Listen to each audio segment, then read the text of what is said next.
అట్లాగే పార్టీ సహచరులకు, ఇక్కడ ఉన్న సీనియర్ నాయకులకు, కార్యకర్తలందరికీ నమస్కారం. ఈరోజు ఈ మీడియా సమావేశానికి ప్రత్యక్షంగా పరోక్షంగా ఎవరైతే వీక్షిస్తున్నారో వారందరికీ కూడా నా నమస్కారాలు. ఎప్పుడైనా చరిత్రను మరిచిపోతే వర్తమానం క్షమించదు. అట్లాగే వర్తమానాన్ని విస్మరిస్తే భవిష్యత్తు ఉండదు. ఏ తరానికైనా, ఏ సివిలైజేషన్కైనా ఇది వర్తిస్తుంది. మొదటి నుంచి కాంగ్రెస్ పార్టీ ఈ దేశానికి స్వాతంత్రం వచ్చిన రోజు నుంచి కూడా కాంగ్రెస్ పార్టీ అప్పుడున్న ప్రధానమంత్రి నెహ్రూ గారి దగ్గర నుంచి మొన్న సోనియా గాంధీ గారి వరకు కూడా ఏ రోజు ఎవరు కూడా రిజర్వేషన్స్కు అనుకూలంగా మాట్లాడలేదు. ప్రతిసారి రిజర్వేషన్స్కు వ్యతిరేకంగానే మాట్లాడారు. అట్లాగే బీసీలకు ప్రత్యేకంగా ఓబీసీ రిజర్వేషన్స్ విషయం వస్తేనేమో మహిళా రిజర్వేషన్స్ వచ్చినప్పుడేమో ఓబీసీలను మీరు చిన్న చూపు చూస్తారని ఇట్లా గోల్ తిప్పారు. కానీ ఏ రోజు కూడా వాళ్ళు గవర్నమెంట్లో, ఎందుకంటే ఈ దేశాన్ని 75 సంవత్సరాలు 60 సంవత్సరాలు కాంగ్రెస్ పార్టీ పరిపాలించింది. ఏ రోజు కూడా వారు ఒక ఖచ్చితమైన మేము వీళ్ళ కోసం పాటుపడతాము, వీళ్ళని గౌరవిస్తామని చెప్పడానికి ఒక్క ఆధారం కూడా లేదు. నేను మీ ముందు ఒక చిన్న విషయాన్ని ఉంచుతాను. అప్పటి ప్రధానమంత్రి నెహ్రూ గారు ఒక లెటర్లో వారు చెప్పిన విషయం ఏంటంటే, I don't like reservations in any form, especially in jobs. I am against any such step that promotes inefficiency. అంటే దాని అర్థమైంది మిత్రులారా, 1961లో అంటే ఈ దేశానికి, ఆయనేమి కాంగ్రెస్ పార్టీలో నార్మల్ కార్యకర్త కాదు, ఈ దేశానికి స్వాతంత్రం వచ్చిన తర్వాత స్వాతంత్రం మేమే తెచ్చామనుకునే ఒక పార్టీ యొక్క అధినేత, 3 సార్లు భారతదేశాన్ని ఆయన ప్రధానమంత్రిగా పరిపాలించిన వ్యక్తి, వారు స్వహస్తాలతో రాసిన ఒక లేఖలో చెప్పిన విషయం ఇప్పుడు నేను చెప్పింది. అంటే నాకు రిజర్వేషన్స్ అంటే ఇష్టం లేదు, ఎటువంటి రిజర్వేషన్స్ కూడా ఇన్ ఎనీ ఫామ్ ఎటువంటి రిజర్వేషన్స్ను కూడా నేను ఇష్టపడను అని చెప్పడం జరిగింది. అట్లాగే రాజీవ్ గాంధీ గారు 1990 సెప్టెంబర్ 6వ తారీఖు మండల్ కమిషన్ రిపోర్టును పార్లమెంటులో పెట్టిన రోజు స్వర్గీయ విపి సింగ్ గారు అప్పుడు ప్రధానమంత్రి, వారు ఆ రోజు పార్లమెంట్లో మండల్ కమిషన్ రిపోర్టు పెట్టి ఓబీసీలకు 27% ఉద్యోగాలలో, విద్యలో 27% ఓబీసీలకు రిజర్వేషన్ కల్పించాలి అనే ఒక ప్రధానమైన ఉద్దేశంతో ఆ రోజు పెడితే, ఆ రోజు వారు అన్న మాటలేంది మిత్రులారా, ఒక్కసారి మనం మననం చేసుకోవాలి. ఆ రోజు కూడా రాజీవ్ గాంధీ గారి నేతృత్వంలో ఉన్న కాంగ్రెస్ పార్టీ దానికి వ్యతిరేకంగా ఓటు వేసింది. ఈ పార్లమెంట్ రికార్డ్స్లో ఉన్నది ఆ విషయము. ఈరోజు మేము మారేడుకాయ వేస్తాము, మేము గోల్ తిప్పుతామంటే కుదిరే విషయం కాదు. ఎందుకంటే ఇవన్నీ రికార్డులకు ఎక్కిన విషయాలు. నేను అందుగురించే నా మొట్టమొదటి వర్డే అదే చెప్పిన, చరిత్రను మర్చిపోతే వర్తమానం క్షమించదు. ఇది చాలా ఖచ్చితంగా నేను చెప్తున్న మాట. అదే రాజీవ్ గాంధీ గారు ఏమన్నారు, ఓబీసీలకు రిజర్వేషన్ గురించి ఆయన మాట్లాడుతూ, the ground is not prepared for OBC reservations, are we aiming for casteless society or not. అంటే వారు ఎవరిని ప్రశ్నిస్తున్నారు?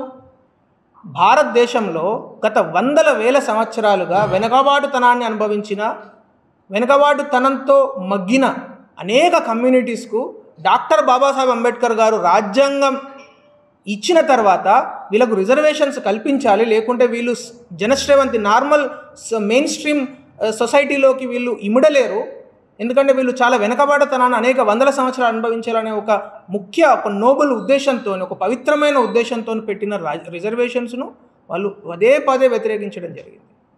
అలాంటిది ఇప్పుడు ఈయన ఏమంటాడు, ఇప్పుడు మన రాష్ట్రానికి వద్దాం. ఇప్పుడు అసలు ప్రధానమైన విషయం ఏంది ఈరోజు చర్చకు వస్తున్నది, ఆర్థిక పరమైన సర్వే. అది సామాజిక ఆర్థిక సర్వేలో మతాల గురించి ప్రస్తావన ఎందుకు తీసుకురావాలి? మతాల గురించి ఎందుకు ప్రస్తావన చేయాలి? మళ్ళీ ఆ మతాలలో ప్రత్యేకంగా ఒకే ఒక మతాన్ని ప్రస్తావన చేయడం జరిగింది. అదేం మతం? ఓన్లీ ముస్లిం మతం. క్రిస్టియన్లకు లెక్కలేదు. ఈ రాష్ట్రంలో క్రిస్టియన్లు లేరు, వాళ్ళ ఉద్దేశం. బౌద్ధులు లేరు ఈ రాష్ట్రంలో, ఈ జొరాస్ట్రియన్స్ లేరు ఈ రాష్ట్రంలో, కానీ ఓన్లీ ముస్లిమ్స్ మాత్రం. అంటే ఇది ముస్లిం అపీజ్మెంట్ కాదా? ఇది భారతీయ జనతా పార్టీ ప్రశ్నిస్తే మీరు రివర్స్లో కేంద్ర ప్రభుత్వం మీద, భారతీయ జనతా పార్టీ మీద నిందలేస్తారు.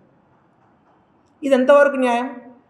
మీరు 42% రిజర్వేషన్స్ ఇవ్వండి. ఈరోజు తెలంగాణ రాష్ట్రంలో 50% పైచిలుకు ఉన్న బీసీలలో 42% రిజర్వేషన్స్ ఇవ్వడానికి ఈ రాష్ట్ర శాసనసభలో తీర్మానం పెట్టిన రోజు భారతీయ జనతా పార్టీ 100% సపోర్ట్ చేసింది. కానీ ఒకే ఒక విషయం చెప్పింది ఏంటంటే, మత ప్రాతిపదిక, ఎందుకంటే డాక్టర్ బిఆర్ అంబేద్కర్ గారు ఇచ్చిన రాజ్యాంగంలో మత ప్రాతిపదికన రిజర్వేషన్స్లు అమలు చేయొద్దు, మత ప్రాతిపదికన రిజర్వేషన్స్ లేవు. ఈ రాష్ట్రాన్ని 400 సంవత్సరాలు పరిపాలించిన ముస్లింలను మీరు 85% ముస్లింలను తీసుకొచ్చి ముస్లిం బీసీలు అనేటట్టు ఉంటారా అండి? ఎక్కడైనా చదివినామా మనం ఇప్పటివరకు? ఏదైనా రాష్ట్రంలో ఉందా? మొత్తం రాష్ట్రాలలో, ఈ దేశంలో 38 రాష్ట్రాలలో ఏ రాష్ట్రంలో ఉంది చెప్పండి? ముస్లిం బీసీ అని ఎక్కడైనా ఉందా? లేదు కదా. మన పక్కన రాష్ట్రం తమిళనాడు, నేను మీకు అది కూడా చూపిస్తాను. తమిళనాడు రాష్ట్రంలో 69%. ఈ 69% రిజర్వేషన్స్లో ఎస్టీ 1%, ఎస్సీ 18%, ఓబీసీలు 26.5%, 13% ఎంబీసీలు అంటే మోస్ట్ బ్యాక్వర్డ్ క్లాసెస్. ఆ తర్వాత డీనోటిఫైడ్ కమ్యూనిటీస్, డీనోటిఫైడ్ కాస్ట్, మన దగ్గర ఇక్కడ డీనోటిఫైడ్ ట్రైబ్స్ అంటాం. దానికి ఒక కమిషన్ కూడా వేసింది మోడీ సర్కార్. మోడీ ప్రభుత్వం వచ్చిన తర్వాత 2014లో ఈ వడ్డరా ఇట్లాంటి కులాల గురించి డీనోటిఫైడ్ ట్రైబ్స్ అనే పేరు మీద డీనోటిఫైడ్ ట్రైబ్స్ కమిషన్ వేసింది. ఎవరు చేయలే అట్లాంటి ధైర్యం. తమిళనాడు, కర్ణాటక, తెలంగాణ, ఆంధ్రప్రదేశ్ రాష్ట్రాల్లో డీనోటిఫైడ్ ట్రైబ్స్ అధిక సంఖ్యలో ఉంటారు. బుడగ జంగాలు ఇట్లాంటి వాళ్ళు మనందరం చూస్తూ ఉంటాం.